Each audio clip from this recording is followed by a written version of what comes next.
Welcome to Leadership in Action.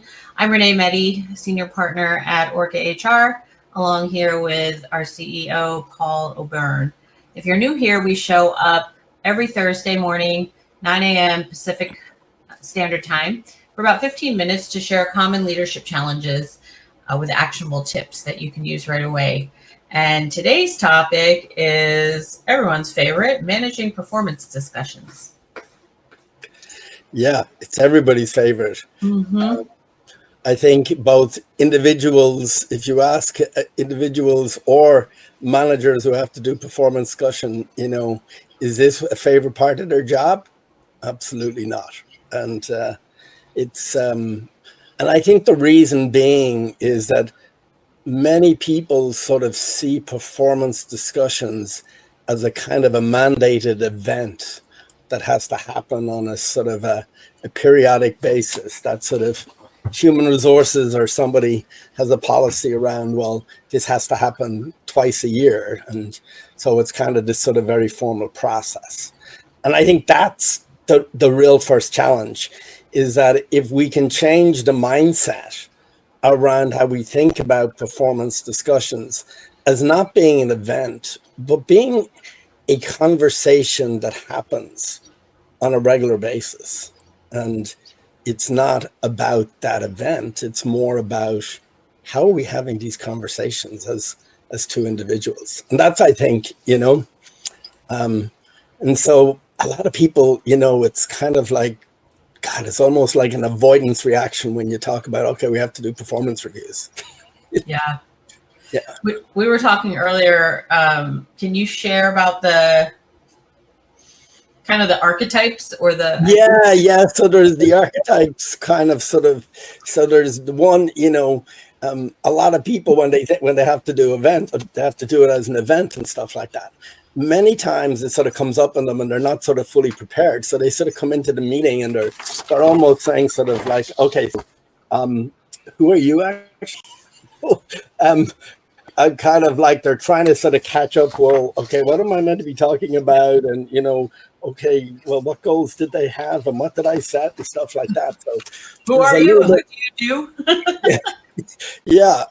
And I mean, I've had horror stories having managed performance reviews for almost 30 years, right across different organizations.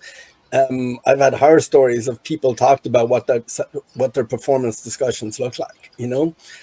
Some people were so avoidance that they wouldn't even have a meeting. They would send it in email, Mm-hmm. and they would say, "Here's your performance discussion. Let me know your comments." Yeah. So you had the like avoidant one. You've had the yeah, and then the other one is the kind of the people, who would sort of get into sort of maybe a challenging conversation, and they would want to say, look, I want to give some feedback around X, Y, and Z. And then the person who they're giving the feedback is, it's sort of pushing back hard. And then they almost get into, okay, well, we won't have that discussion because that sort of feels so uncomfortable, Mm-hmm. So there's a sort of like not taking ownership of even sometimes the message, when you do have a message to give. But I think, and then there's the people who sort of say, well, like what happens in sort of large organizations is sometimes you have a whole sort of what we call a calibration process where somebody makes a decision and says, okay, we have to sort of have some standards across the board and stuff like that. And then so the manager then doesn't own the message. They say, well, if it was my choice, I would have given you X, Y, and Z, or I would have given you these particular comments, but it wasn't my choice. And that's where a manager isn't taking ownership. And so the employee sort of feels completely disenfranchised in those particular cases, as opposed to, and the challenge about this is it takes skills to be able to have these conversations. And so practicing your skills in those two events a year is not the way to do it. So, and the skills are conversational skills. And so I think the best way is to start off, by sort of setting some goals and talking to people and getting alignment around, okay, well, what are some of the things that we want to achieve and how are we going to achieve them and how can I help and support you? So those are sort of first conversations. And then it's these kind of like check-ins, which are either done through one-on-ones where we're having a conversation, how are things going? How can I help you? Where do you need help and stuff like that? Instead of it being this kind of like one event a year or two events a year that, everybody feels in a sort of a very reactive state going into it, Yeah. Like if you ask any new managers, what's the worst part of their job? They'll tell you probably is, having performance discussions, especially if there are, it's great if everything is going great, but that's not life. So, I mean, there will be some people who are going to need some support and need some feedback and stuff like that. And so I think you touch on something there because you said if everyone's doing well, but sometimes the people doing well, that's what makes it difficult because you don't say anything because everything. You don't say anything and they have no clue then, and they're looking for feedback, especially high performance people. Like some people come out, and they'd say, God, well, that meeting was completely useless. So I didn't get any feedback that was helpful for me. Well, and then sometimes there's something you have to say to the high performer or the person, and then it becomes awkward because you don't have that culture of development and talking about it all the time. So, yeah. Yeah. So, like when we think about, some of the common challenges are one, waiting till annual reviews. I mean, two is sometimes it feels like a very one-sided conversation. And so it's not a dialogue, it's a monologue, and then like sort of focusing just on weaknesses, that just puts people into a reactive state as well. And so how can you have a conversation around how do we leverage your strengths and, understanding what those strengths are, I think also too, having the conversation in a silo. I mean, you have to have the one-on-one performance review conversation, but as the leader looking at the strengths of this person, but also how this person engages with the rest of the team and how their strength is supportive of the rest of the team and who they can lean on if, I'm more visionary and less integrative and I need someone that is with, has process and routine. And so finding those partners to have them, look at the work or bounce ideas off it. Like, what am I not thinking about? Because I'm so future thinking, like, where are the holes? What questions can you ask, And that's where, like, as a manager or leader is kind of understanding the diversity of your team and understanding, how different people can leverage their strengths to even support and help each other, and then and then it becomes more of kind of a mentoring and a coaching conversation. And, one of the other things too is because it is one-sided, a lot of it is sometimes just a kind of a tell type thing. Yeah. And if you really want people to take accountability and engage, it has to be much more of a coaching conversation. And it's around, establish, we use a model in coaching called the GROW model, which sort of establishing the goal. Well, that's the goal of our conversation today. And then kind of what's the reality? Because the reality is I might have a completely different reality than you, or I might only have one part of the story. So it's having a conversation. Well, okay, we didn't meet this goal. Tell me a little bit more about what you think happened rather than just my view. And so then how do you then get somebody to take ownership? Because that's really important.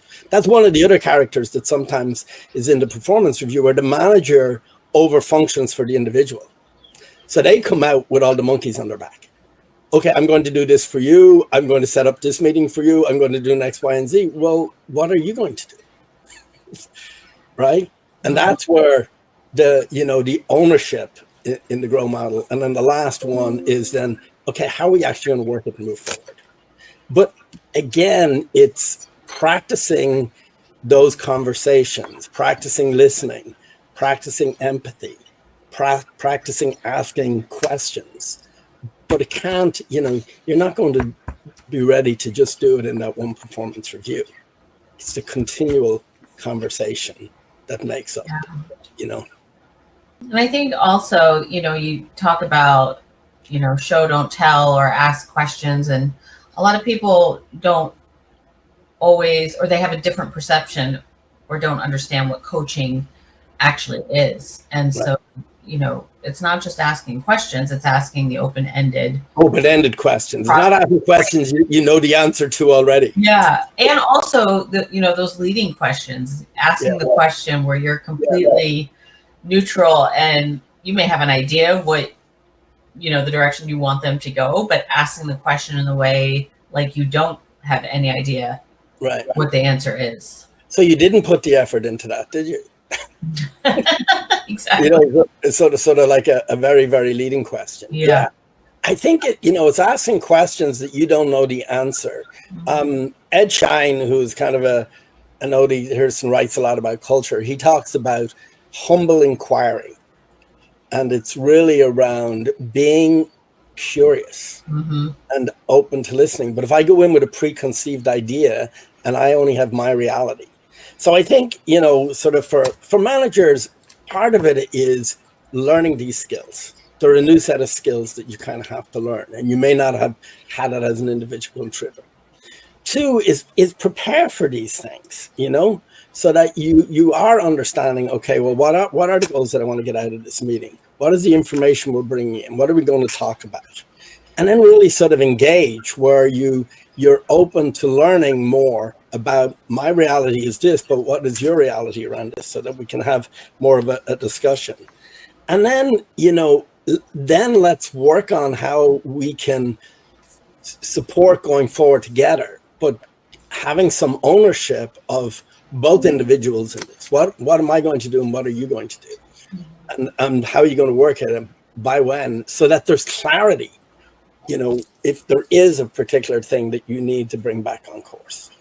So they're just, prepare, engage, and sort of empower the individual by having, sort of setting some sort of goals and accountability and understanding who's going to take ownership of what going forward, Yeah.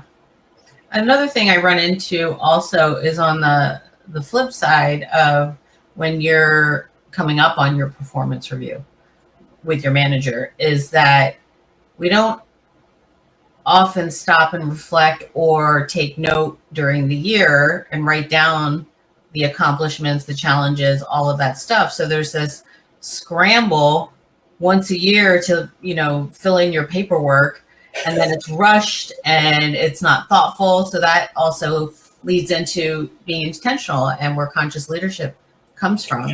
Well, it's really funny you say that, because I know, like, so for example, when there hasn't been really good connection between an individual and their manager, you will find that the individual may be writing like a 10-page performance review.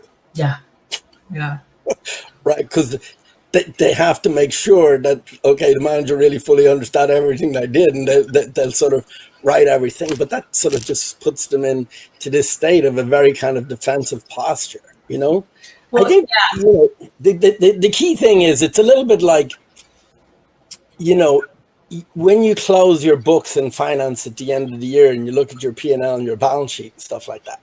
Well, if you're not doing daily accounting and sort of doing all of that stuff throughout the year, well, then that's going to have a huge impact. Yeah. And so it's very similar, kind of, if you're not having those conversations on a regular basis, if you're not giving feedback, where feedback is not just, where somebody, when you say gives feedback, feels like, oh my God, it has to be bad. Then when it becomes a bigger challenge, Yeah. And so I have a lot of empathy for leaders and managers, because many of them also are never. Your mic keeps muting and unmuting. I don't know why that is. Because I'm not muting it. Well, to wrap up this conversation, I think that the other thing that maybe we don't often think about at Orca, that just because it's baked into the way we do things, is the idea of, totally lost my train of thought. One of them was the assessments also help, like the person that's writing the long narrative versus the person you have to draw out, is how you prompt them. You know, in one like for the extroverted, verbose person, you can gently guide by the language you use, saying in one paragraph or less, or whatever the parameter is, let me know what it is. And then the other thing that it has escaped me but has come back is we prime the brain for receptivity. Like you said, if you say things in a certain way or approach things in a certain way, just from a neuroscience perspective, we go on the defensive. So what are the different ways that we can approach performance reviews and the language that we use and how we set it up culturally in the organization to prime the brain to be open, receptive, and ready for feedback. Right. So, yeah. And you know, just sort of finally, if I'm having those conversations on a regular basis, and even if I have to have some of those tough conversations, it's not like just this one event in the year that it's all sort of packed into.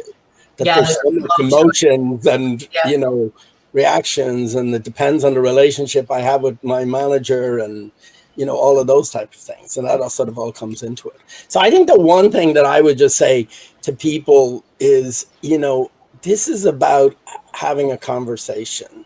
And so one of the things is, one thing you could take forward is sit down and just have a conversation, be curious, talk a little bit about somebody's goals, where they may be having some challenges, how can you support them, how can we get them back in stream. That is more of a conversation about possibilities than a conversation about just managing performance. Yeah. And I think the more you kind of do that and practice those type of things, you'll feel a lot more comfortable when you do have to have some of those different conversations, because you have, you know, you flex that muscle. So yeah, we'd love to hear, you know, how you're doing your performance reviews, what challenges you run into. So if you're watching the replay, drop it in the comments, and be sure to join us next Thursday at 9 a.m. Yeah. Thanks very much, everybody. Bye now.